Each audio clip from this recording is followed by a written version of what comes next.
Well, good evening. We're back to the roundtable of discipleship. Tonight, I'm going to talk about something that most of you I can see that are on here are going to be like old hats at, but I'm going to bring up some stuff and I would love to get your input on it because it is being recorded. So there's going to be those that are going to be watching it later. And I think I have some really good women on here who can kind of help me teach or help talk about this subject. And we're going to talk about the subject of what is Torah? Like, what even is this? Sometimes we throw words around like it's, oh yeah, Torah, and we think everybody just knows what we're talking about. But I kind of want to talk about that a little bit, and it is a roundtable. So if you have something to say, please unmute yourself and just hop in. I am not the boss of this. I'm just facilitating all of us chatting about this particular thing. We may bring it back into also our foundations class, but I am going to, I have some notes and I will save those and download them also in this. I think I already did it, but I will download them over with this recording so that some of the things I say, you might be like, now, how'd she spell that? Especially if you're listening on the replay, you're not able to see that. I wonder if I should go live to, we should go live over to band. Well, we'll do that next time. That would be fun. So the book is called What is Torah? And it's by Holisa Alwine. And there's the link again is over in the chat. I'll paste it again right there. So all you have to do is click it and go straight to that. We get like 4 cents on that book if you buy it. Because it is a very, very, and it's one of the Becky books. It's the first Becky book. It's Becky book number 1. And I have it on my Kindle. So I it's included in your unlimited. If you have Amazon Unlimited, then you can Kindle Unlimited, I think that's what it's called, then you could actually just read it that way. But so I'm going to go through quite a few things. The notes I'm taking here, at the bottom, you'll see I am borrowing and summarizing liberally from that book. I called Holisa and let her know. So I have her permission and she understands I'm actually pointing everyone to please read the book. And I want everyone to please make sure that they get it. So it's a great book. Here's what I recommend. I recommend that you get one for you, just so you have one to give away. But most importantly, get a couple to give away, especially if you have friends who are like new to something and they're like, we assume everyone understands, like, what's Torah? We say some word. There's a few words we're going to talk about. And I also have some homework on this for you guys for later. I have some homework that's popped in here. So I want to have you do that. Speaking of Torah, where's my sword? Let me grab mine. And I'm curious if we can do the round table right now. If anyone who can unmute themselves, unmute yourself and just let me know, how long have you been studying from a Hebraic perspective? Mary Catherine, how long has it been? It was 8 years this Passover. Wow. But it's like new beginnings. Exactly. I am literally, I told Gail that I was like, I feel like a newborn baby. So 8 really is a new beginning, because I feel like you have to like relearn and unlearn and then relearn again and then unlearn and relearn. And it's just, it's constantly a journey. So that's what's really fun. It's really fun if you have like a little notebook for each book. And so you can kind of keep track each year and you can go back and go, oh my gosh, and like how your perspective changes or your understanding changes. Yes. As you see less darkly and less dimly, right? You're going to see things start opening up. So I think that's really cool. Misty, how long have you been studying from a Hebraic perspective? 13 years. 13 years. Awesome. And it still probably feels new, right? It's new every day. Yeah. Yeah, it's new. So I'm asking these questions, especially if you're listening on the replay later, is if you feel like you're, oh my gosh, I'm so new and there's so much. I want you to hear that from everyone here. That's 8 years. We have 13 years new. I'm going on 20 new. I feel like I just each year, like this week I was studying. I'm like, what? And you'll hear me say that. When did that get put in there? Like, this is crazy. So you'll hear that happening all the time. You hear us say that. Sabrina, how long have you been in? Oh, I'm sorry. Cindy, go ahead. How long have you been? Yeah, I have just a second to step away. So I wanted to get in there real quick. Let's see, Passover was 2 years. Okay, awesome. Very cool. So this is gonna be fun. So I want you all to feel free. And if you can't unmute because of the background noise or anything, if you feel uncomfortable, please feel free to do that anyways. And you can just yell through it or just type it over in the comments and someone else is gonna see it and maybe our co-host, or if she's in the middle of a storm. So you guys know that if she bounces out, that's the reason why. Ainagul, how long have you been studying from a Hebraic perspective? Well, that's a really complicated question. I've been doing Shabbat for 7 years or 8 years now. But I have been studying from a Hebraic perspective for about 2 years now. Okay, good. That's awesome. That's very good. I like that. Again, we're talking about 8. It's your new beginning. So expecting new cool things. Exciting. Sabrina, how long for you? I have been dabbling keeping Shabbat for about 5 years, but I've been fully studying for about 3 years now. About 3 years. Yeah, and I always say that, like, and I like how you guys are explaining that, because I'll say for myself, like, it is it's over 20 years for me, but I would say it's only in the last 8 years that I'm like actually really studying, and I've been really into it. Like, I was dabbling, I was doing First Fruits of Zion like once a week, but now I'm actually like really kind of in. So Kimberly, how long for you? Almost 16 years. Okay. So Okay. yeah. Cool. And then Lori, are you able to unmute? Oh, she says for me 4, but yeah, a baby. Yeah, I agree. It feels like that. Yeah. Oh, thanks a lot, Mary Catherine. Sorry, guys, I'm reading. If you're listening to me, him and ha, I'm trying to read chats at the same time. Okay, so I just want to go over some super basic stuff, and I want you to jump in and chat about what is it that you may have learned. Let's go to my right notes. What you may have learned that is different. Oh, guys, please pray. What the heck? I might have lost my notes. Did I? No, I did a whole thing on how to study. Oh, here it is. Whew. All right. So what is Torah? In Zechariah 8:23, this is when is kind of that prophecy, and we can see it being fulfilled right now. It says, and many people and strong nations will come to seek the Lord of hosts in Jerusalem, and to plead before the Lord. And this is what the Lord of hosts says. In those days, 10 men from the nations of every tongue will tightly grasp the robe of a Jew. We see that the edge of their garments, their tzitzits, and say, let us go with you, for we have heard God is with you. And I think that many of you, and feel free, like, unmute and say something like, yeah, you're seeing this happening right now. You're seeing, I believe that that's kind of part of this, the Hebraic movement right now, or whatever you want to call it, in that it's kind of part of that right now, is that we're all saying, I see that the Lord is with you. I see that the Torah is life. I see that the things that we thought were only for the Jews, if you're a natural born Jew, that it's only for you and it wasn't for me, because maybe we were told that before, and we might have had some curiosity. For me, I did, and that's how I got here today, is because I was curious, and that curiosity opened up, all the wonders, and continue to keep opening it up. So we have heard before that the word Torah, often, I'll just say, what is Torah? What is Torah? Torah is hitting the mark. We can see it. It's like shooting an arrow and hitting that mark. And we know that word for sin means missing the mark. So if you know that, you're like, oh, wait, if sin is missing the mark, then how do I hit the mark? And David, we'll look later in Psalms 119 when he says, I've hidden your word in my heart that I might not sin against you. He was not talking about the New Testament. David wasn't talking about Ephesians or Hebrews, right? He was talking about the Torah. That's what he was talking about. It is better understood to say that it is teachings and instructions. Some of you, if you're really brand new, that Torah, we're talking about the first 5 books of the Bible: Genesis, Exodus, Leviticus, Numbers, Deuteronomy. Okay, that's what we're talking about. And it really is the foundation of the Bible, which is new. It's new because a lot of us have not been taught that for most of our lives. We were taught that the New Testament, when you got your first Bible, a lot of us, we were sent straight to the book of John, and we start reading right there because that's the best book we need to send all new believers to. And we're seeing that this is actually the foundation. This is what the Torah is, actually the foundation. And we'll talk about it later, about how often that it's referred to. Now, think about it. Every single time Yeshua, Jesus, anytime any of the disciples or apostles, any of them are referring to the word, what are they referring to? Are they referring to a New Testament? No, they're referring back to Torah.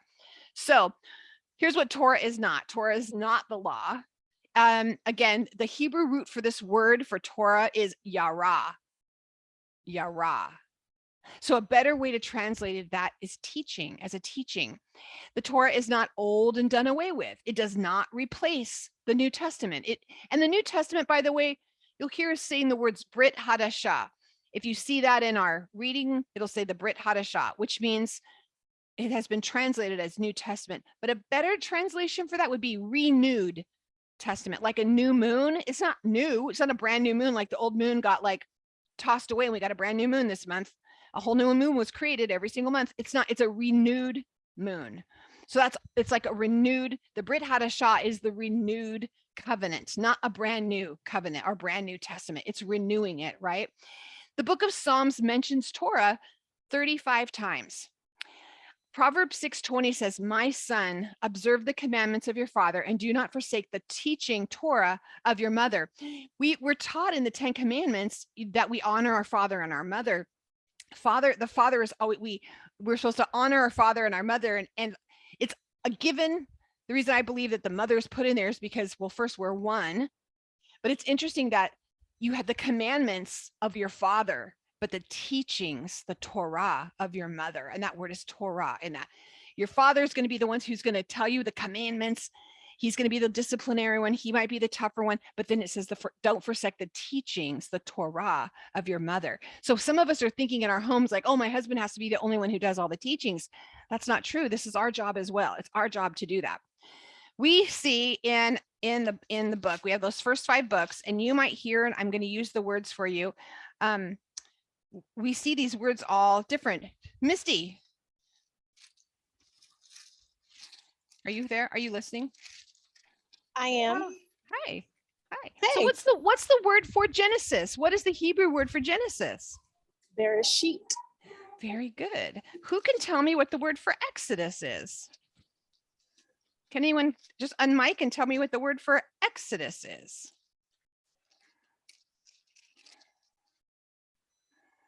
Anyone? Anyone? Shemot. Shemot. Shemot. Shemot. Very good. How about Leviticus?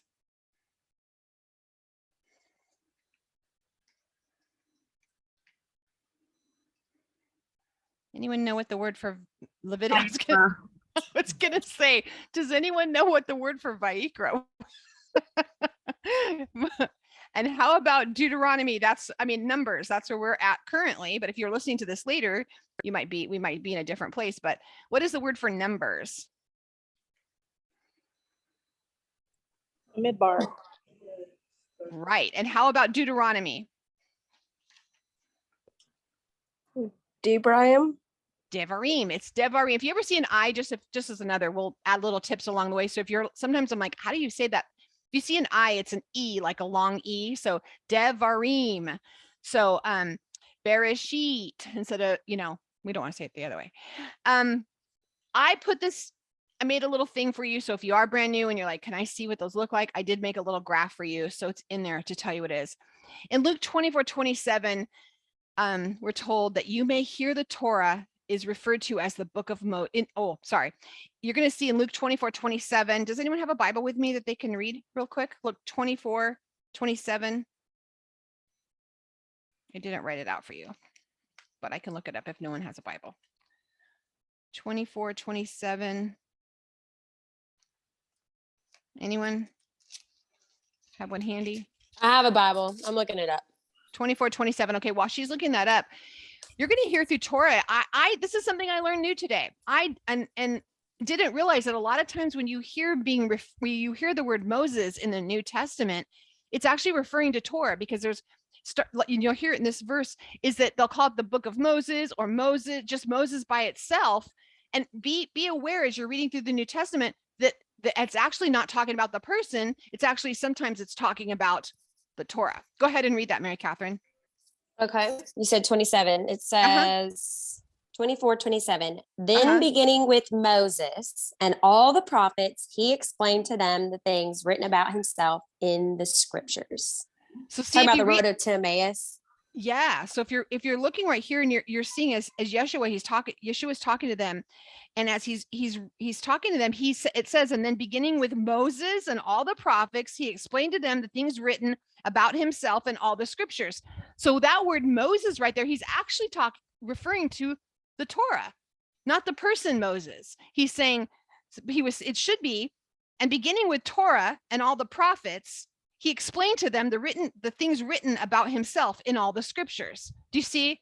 It's kind of like how we do. We're saying the book of Luke. It's almost like him saying the book of Moses, but it's like not the book of Moses, but it's, you know what I mean? Like we say, turn to Luke. It's like turn to Moses for Yeshua. Yeah. And it would have happened during his day that they it was kind of slang for Torah. They could have said Moses, and that's what they meant by that. So all the scriptures that Yeshua or Jesus refers to is known. He'll be talking about, he'll say all the scriptures. And when he says that, he's referring to the Tanakh. And I want to explain that today. The reason I'm saying that is because the word Tanakh, maybe you've heard people go back and forth, and it was years before I was probably too embarrassed or lazy to look up the word. Look, I'm just talking for myself. What did Tanakh mean? What did Tanakh? Does anyone want to jump out and say, what is the Tanakh? Does anyone know? It's a compound word. It's a compound word. Good. So the Tanakh, what's Tanakh is included? the Old Testament. It's Torah, it's the Ketuvim, and the Nevim, but it's an acronym for the three portions of the Old Testament. You're absolutely right. I'm going to kind of show you right now. I'll just share my notes really quick. And again, this is in your seeing, but if you can kind of see right here, the first 5 books is Torah. There's your T for the Tanakh. There's the T, and then the prophets is the N in the N right here. And then the writings is the Nevaim is the prophets. And then the writings is the Ketuvim. The K makes the K, the Tanakh. And this is just phonetically spelled. So a lot of times you're going to hear words and you'll be like, how will you spell that? It is literally a hooked on phonics. You just write it how it sounds and you're not wrong. There is a common way you may see, have you seen, like, let's give an example.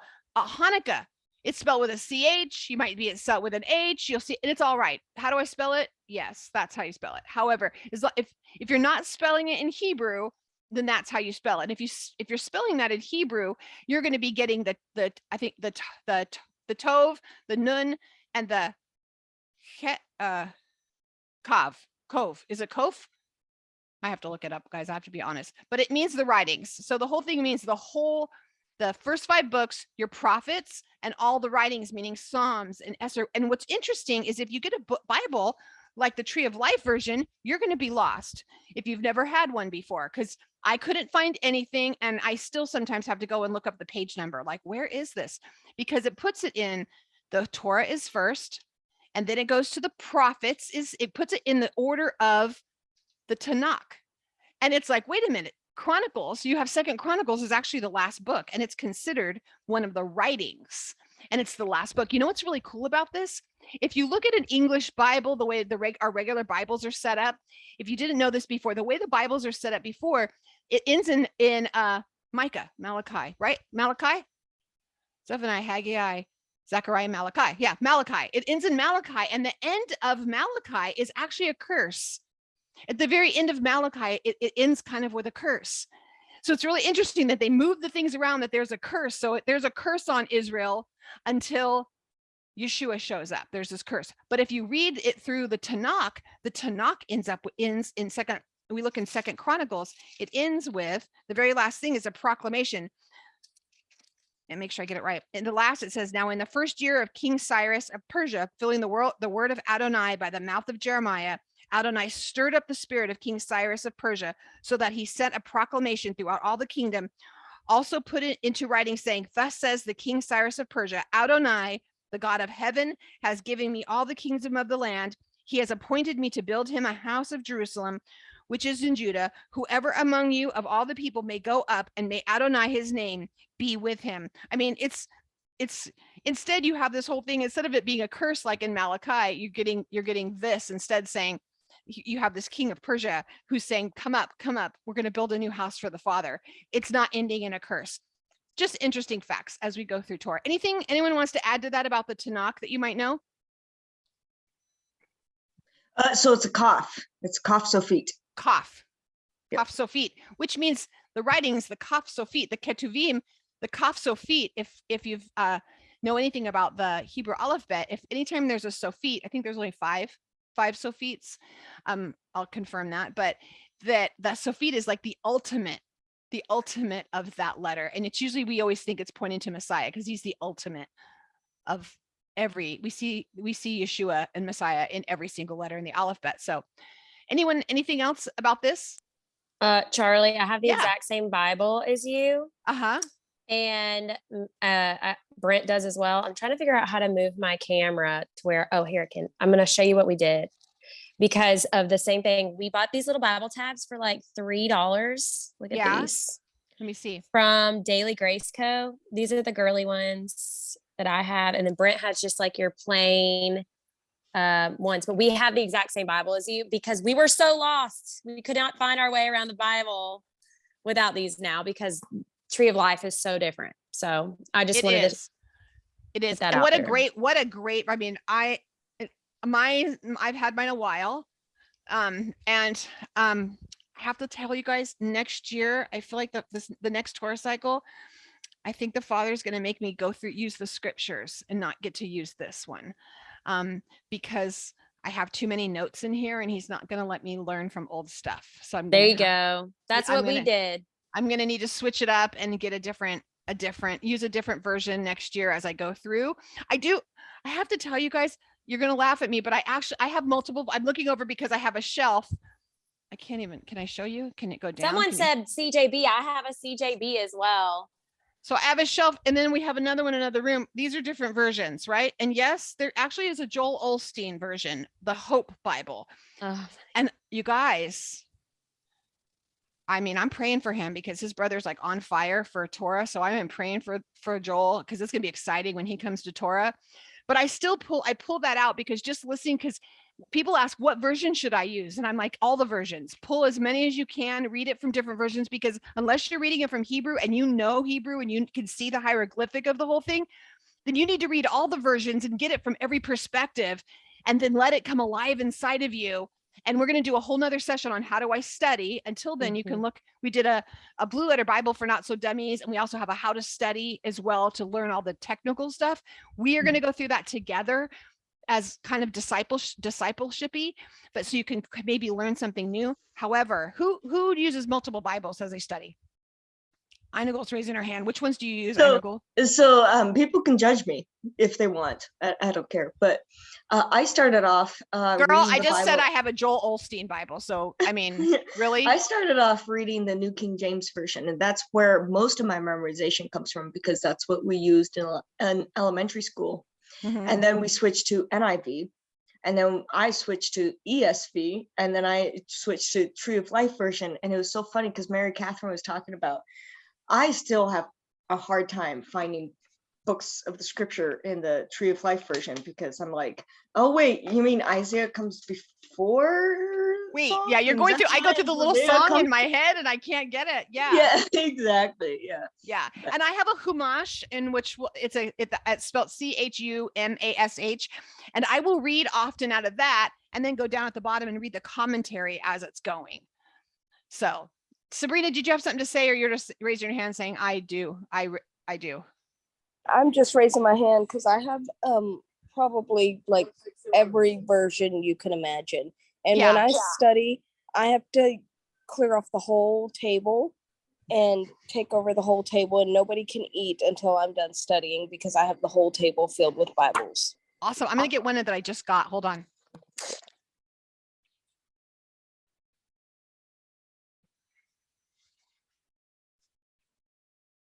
When I do study, I usually go to Blue Letter Bible and I look at every I guess translation. we should have paused recording for all of you who are listening. Me Thank you for waiting. too. Find a goal. I'm the same way. I love that free resource, you know. I just got this. And what is this? Da, da, da, da. Yeah, pretty amazing. It is the Hebrew Bible. It's a translation with commentary by Robert Alter. So it's set up like, this is the Tanakh. You have the first 5 books, you have the prophets, and then you have the writings. So it's like this. Isn't this cool? Yeah. Isn't it? I have too many books. It's a problem. But so I use all of those. But when I'm just reading, you know how you're just reading? This is my go-to. And it's my friend. I have my mom's living Bible, and I love reading out of that and seeing her notes. My mom passed away when I was 29. So I love pulling hers out and just reading those. Yeah, I have the story Bible. I mean, I just want to hear how other people are saying it. It makes me happy. So when people ask this, I just want to tell you guys, look at all different versions. It's kind of fun. If you go to a Blue Letter Bible, you can choose different versions. You don't have to buy a bunch of Bibles. You could just go to Blue Letter Bible, and then you can pick your version and you can read it in all the different versions. Bible Hub. You can hit Bible Hub and it'll give you like 40 different versions, and you can read it in all the versions, each verse. It's all right there for you. So the point of all that to be said is don't get hung up. It doesn't have to be King James. I know that was pounded into your head. Let me just say, the hard part about reading something is we have to understand that King James, bless his heart, he did the best he could with what he knew, but he really did. King James was a dictator and a king, and he was a hard-nosed king, and he didn't want our God to look weak. And so he made the translation. So it was like, thou shalt not. And I mean, so it was everything. If something seems super, super harsh and it's kind of hits you like, wow, that's harsh. I can't believe he said that. I want you to go in and actually look what that word might be and maybe read it from another translation. But more importantly, if you would translate it out from Hebrew, and we'll teach you how to do that, you'll actually see that it was probably mistranslated because King James didn't want them to look weak. Has anyone else had that experience? Yes. Yes. Do you remember anything that you have looked up that you were like, oh my gosh, that's not even what it meant? Tell me. Torment.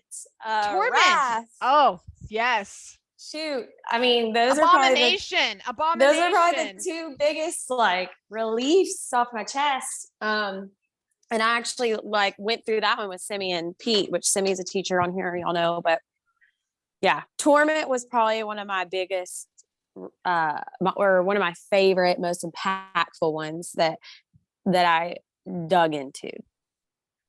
I would say for me, one of the Hebrew words that I studied out that I found so much joy in was the word kavod, which means honor. And the beauty of Hebrew is it's pictographic, right?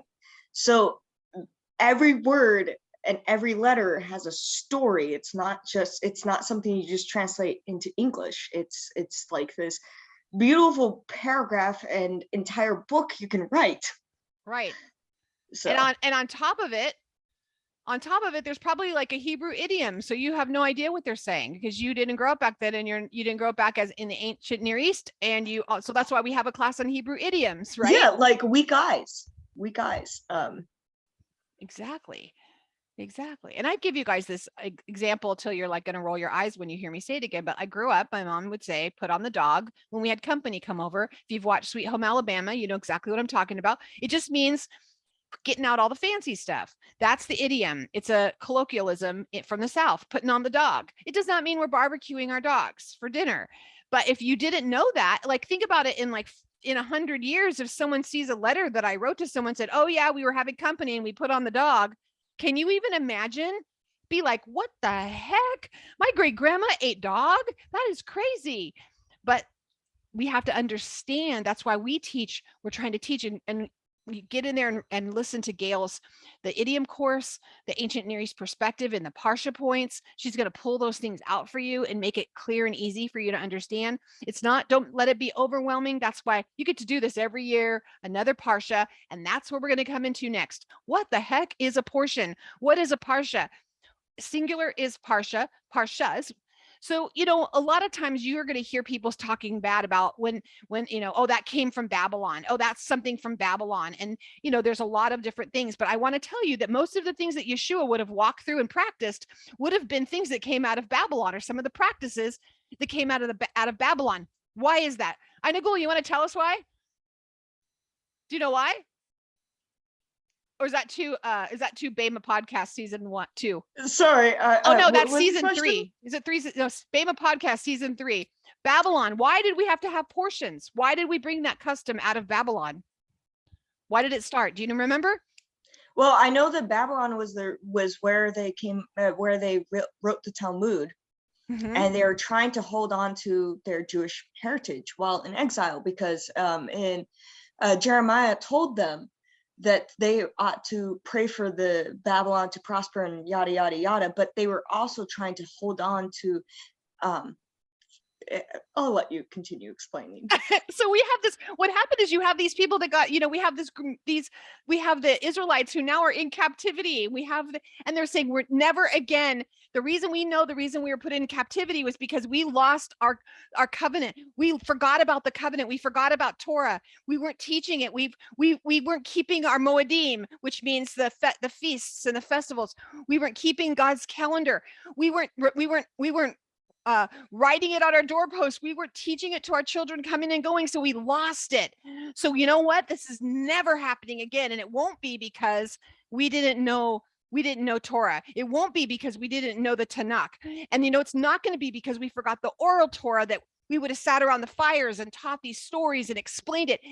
When people say, oh, well, I'm not listening to the Talmud, I can't listen to these commentaries because it's just man. Yeah, they are. But so then you shouldn't be here because we're just talking and this is just man and this is just commentary. You shouldn't read Paul because Paul's just commentating. He's just commentating on everything that's Torah. So you should wipe that out also. I mean, I'm being honest. You can't cook with recipes because a man wrote a recipe. And... I mean, it is a man's opinion. So I want you to read it and be like, yeah, I don't agree with that.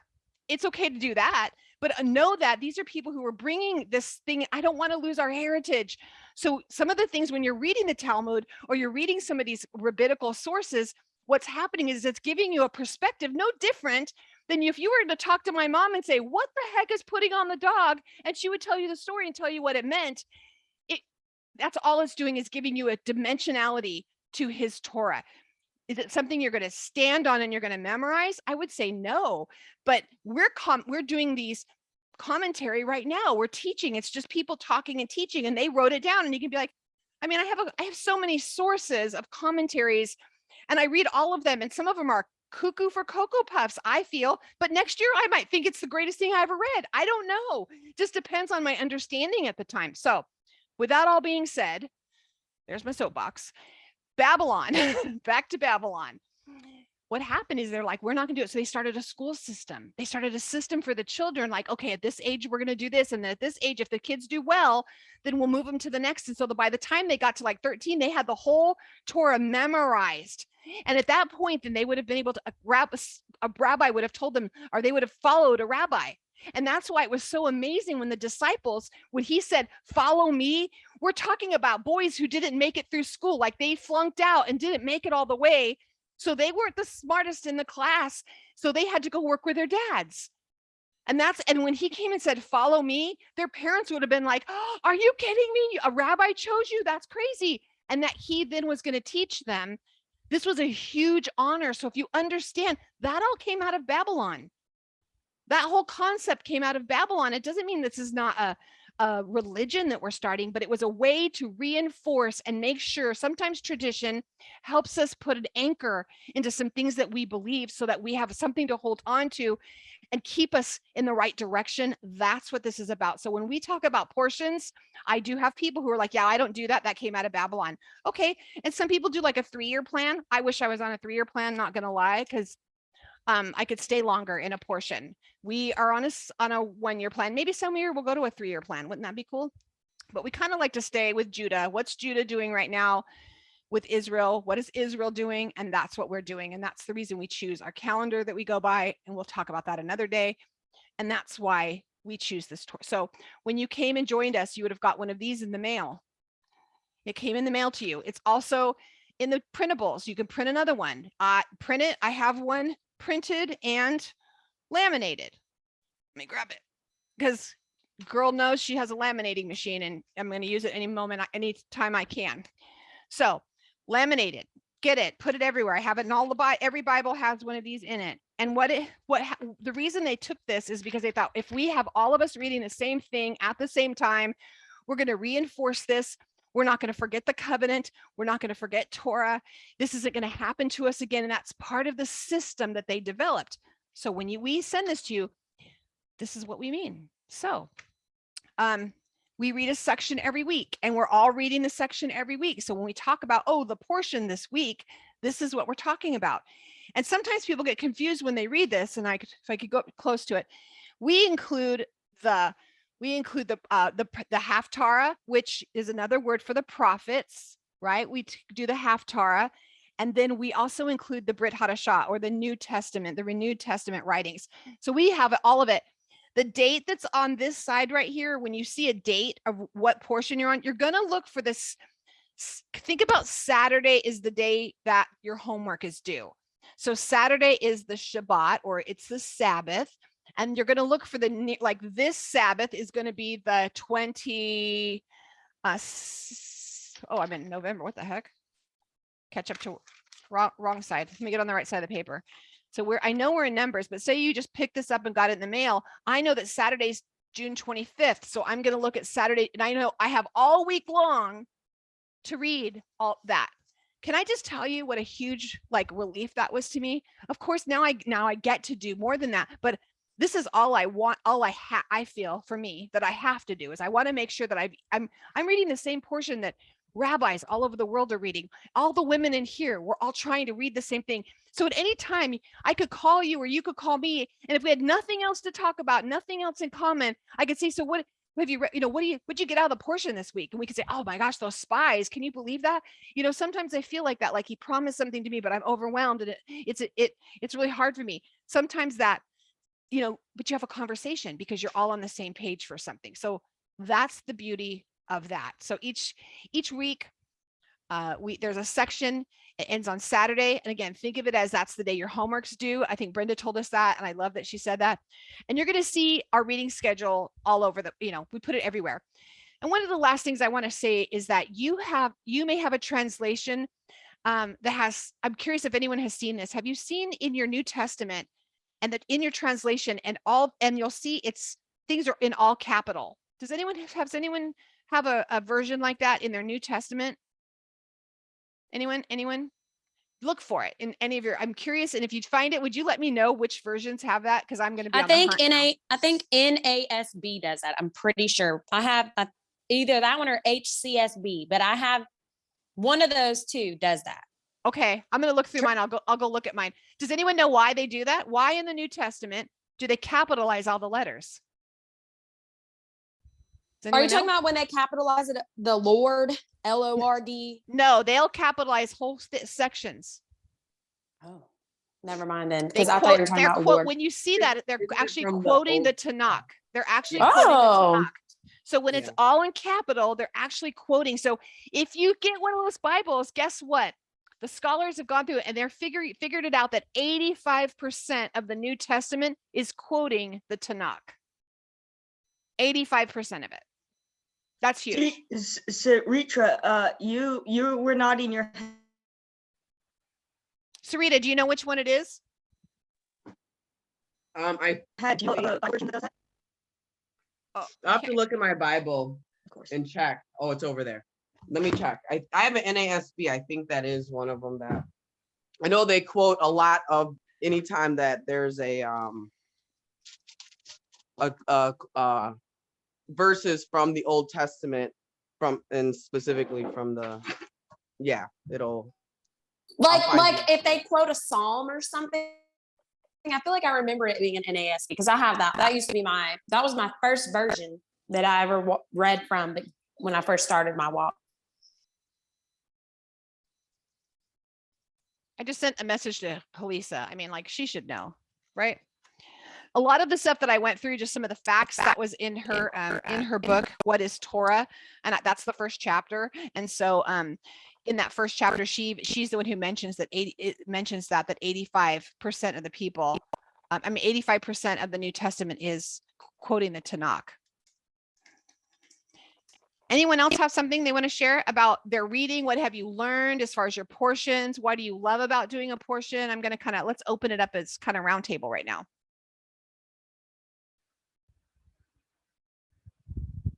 Sarita, you said, yay, I'm glad you're here. Anything new you learned? I mean, there's a lot of a lot of us who've been in here for a little while, did anyone learn something they didn't know? Tell me what you learned you didn't know.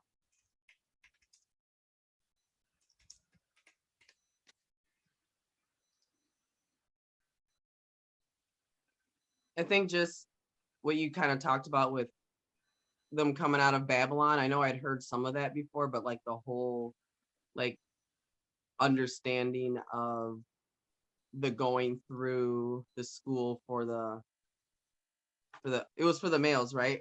Because was it for male and you're right. And so yeah, and I mean it's argued that it was with some, but the girls had a lot of work to do. So, you know, they did, the girls did, I think it started early. The girls went to a certain point and then the boys kept on. I think the girls went to the first level. Right. And I think if you look at Bema podcast season 3, I don't recommend starting there, but if you listen to the first few episodes on season 3, it's going to talk to you about that. He teaches that section. It's BEMA, that first the section, the dark ages, like the ages between people when it's from Second Chronicles to the book of Matthew. This what's happening during this time before the birth of Yeshua. How did this get all built up? How did we get to where we were? What was happening during that time? You know, if you have a different Bible, Malachi, what was happening during that 600 years? What was going on? How far are you, Charlie and Bema? No, still in season 3. Okay. That's really cool too, because my boys are actually at a VBS right now, and this one that they do, so like this year they have tribes, so they're in the tribe of Ephraim, and my boys came home the first night. They're like, we had temple class, and so it's really like they really like go back and they set it in that time, and they bring to life, like they came home with a dreidel with it's really cool. And this is at like a Lutheran church, like they do this every year for like their VBS, and it's so cool because it's like, yes, like they get the Hebrew like parts of it. That it's is so cool. But yeah, I found in so in like Matthew 5:21, where it says you have heard that the ancients were told you shall not commit murder. That's all in capital letters, and then it references where is it? Deuteronomy 16:18. And yeah, so like you were saying, that some Bibles, like even and then in verse 31, it says, whoever sends his wife away, let him give her a certificate of divorce. And that's in verse 31 of that same chapter. And then it references Deuteronomy 24 verses 1 and 3. And it's all in capital. It's all in capital. And again, what's the verse? I mean, what's the version? This is the NASB, the New American Standard, the updated edition. So it's the New Inductive Study Bible. This one was copyright, I think 1995 is this specific copyright. Perfect. Yeah, so awesome. I knew it'd be in Matthew because I'm like, I know Matthew quotes a lot of I'm like, right. Matthew. Well, I'm going to stop the recording for this teaching and we'll hang out a little bit. And for those of you that are live, we'll just hang around and do some more questions and chatting. But I'm going to go just for those of you who are listening real quick. We're just going to stop our recording. I'm just going to pray that the Father bless you and that he causes his word to come alive in your heart, and that you get a just fresh download this week in his portion and in your heart, and that you begin hiding his word in your heart so that you'd hit the mark. Amen.